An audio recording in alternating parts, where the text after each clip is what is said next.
So the first jack on this side is the headphones, and we have two of those. That can handle the quarter or mini, and that allows people to share, of course. But you notice beside it, it also has a little attenuator here. That's in addition to a volume knob on top. With the combination of attenuator and the volume knob, it can really support almost any type of earbud or headphones, a whole range of levels there. So that's very handy. Next to that is a line out. This, as we're going to see later, it can be just assigned to do the same thing as what's coming out of the mains, the main headphone outs, or it actually can provide its own mix as well. It's like an auxiliary bus inside this little mixer. Two ways in which that's useful is to run it to a sub or what we call a tactile transducer, or one brand's called butt kicker. You may have heard of those. One of the challenges with some low-end instruments like drums and bass is your in-ears don't have enough low end for the skeletal system. Using cans or headphones help that a little bit, but they don't always provide the right sensation. So putting a sub there or a butt kicker will help give those low ends, because you know those low frequencies, you feel them more than you hear them. So you can use headphones or earbuds here, but then run this out to a little sub or a butt kicker or a bass platform that can give you that same sensation when you've got your in-ears in, and that as even a better sensation, I think, than when you had wedges. And you start playing tighter, actually. You could mount some right on this stage, actually, and everyone would feel it, whoever stood on it. Next to that is a little mini jack out, which is helpful, again, for the line out as well. If you want to change, instead of just sending low frequency out, what you could do is send everything minus me. So a mix minus me, essentially, which is great for people learning how to play with in-ear monitors. They can take a little recorder, like you see here, and basically record the rehearsal to that little device, take it home and rehearse. What they're recording is everything except them, because you can set up this unit to say, send everything out that port except me, and it's a handy little feature there. Next to that is an ambient mic. You can see that right there. This has been referred to in the video, and you've got a little ambient mic controller here. This is great for hearing noise around you. Someone comes up and speaks to you. You don't have to pull your ears out. You can hear them talk to you. You can hear each other talk to each other. It's great in this system when you're close to each other and you're all looking at each other. I'm sure Sonny will tell us later about how they use the ambient mic system and love that part of it. The auxiliary in is great for things like metronome, or tuners, or an a cappella group who needs to start on a certain key. They can pull the lead can pull another feed in. Nice little anecdotal piece on the auxiliary in is in theater or Broadway shows. There's sometimes, depending on the show, a long lag time between scenes where music is played, maybe a dramatic section. And friends I have in that business, they read books or, during that time. 8 shows a week after years gets very boring. So they're able to do other things during that time. With this system, they actually take their iPods with them now and listen to other things and musics and podcasts and all that during the performance. And they can just turn their auxiliary in up and listen to that, and they know the counter's there. They're professional. They're in when they should be in again. And they're able to enjoy an auxiliary in. The dimmer is great too, again, for that production environment in theater, to just dim the orange lights down a little bit when there's dark scenes, so people don't have red or orange glow on their face. And last but not least is our REAC cable here, Cat5, which provides the power. So that's the back end. We can take a look now at the front side. This unit has 8 encoders across the bottom.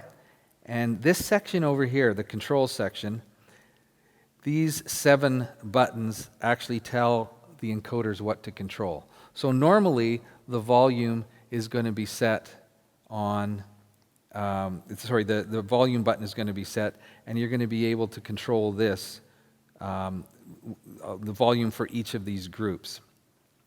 The groups are right here, 1 through 8, 9 through 16. So you can see in this particular case, none of the 9 through 16 are lit up, which means only the first 8 are actually assigned to a particular group. The 9 through 16 aren't being used at all. So based on that, then, I can come and I can control the volume of that particular knob. I can control the pan, left and right and center. I can control another big feature, the amount of reverb.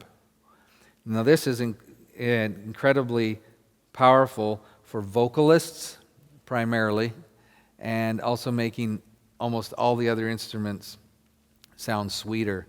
A snare drum, for example, sounds better, that not dry. Certainly vocals is strong. This is a master reverb button right here. And the reason why we put that there is certainly as a vocalist or as a worship leader, when I'm talking to the congregation, I want to turn that off so I don't sound all echoey and full cathedral-like, or hiding my bad pitch or whatever I'm using reverb for. And so I want to talk without reverb. I like to hear myself talk dry, but as soon as you start to sing with other people, you want to hit that master reverbs back on again, and you're available to go. So I've got my reverb send here, and I can control the amount of reverb that I want per person. We're going to play with this in a moment. And then on the side here, we've got 3 bands of EQ. This is where the tweakers and the pros love.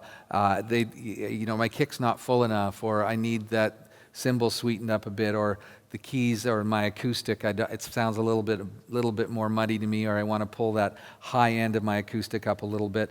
Then I can just jump over to one of the frequencies and just sweeten it up, just crispen it up a little bit, or get rid of some mud that may be there, in my opinion. Right? It's all my opinion at this point in time. I don't need to bother anyone. And I know as a player for many years, you never bothered the monitor engineer. Certainly in a church situation, it was like, for decades you played, that's good enough.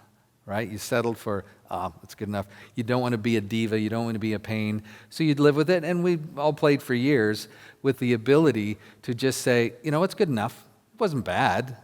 But now, it doesn't have to be just good enough. If there's something that it's not quite right, then fix it. You've got it all at your fingertips there. Effects and EQ and volume and pan.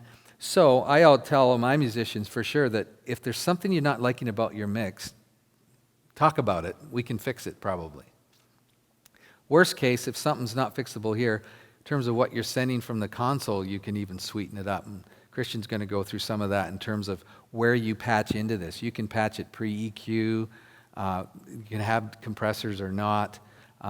So you can patch it in a number of ways to have the best sounding mix. And I can honestly say that, having talked to many musicians who've used this, having played for many years and now using this regularly, that it is absolutely, a few decades of playing, the best monitor mix I've ever had, because it's very almost studio-like.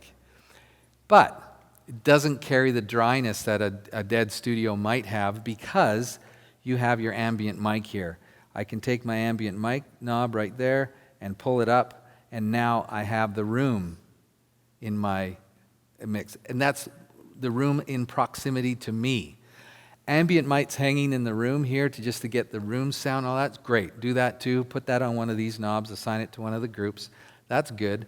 But that's the room noise. That's not proximity to me. So that's why the ambient is key. It's me. It's one of these things. It's personal mixer, so it's all about you. And so you're able to have the sound around you captured, as well as the room and anything else you want.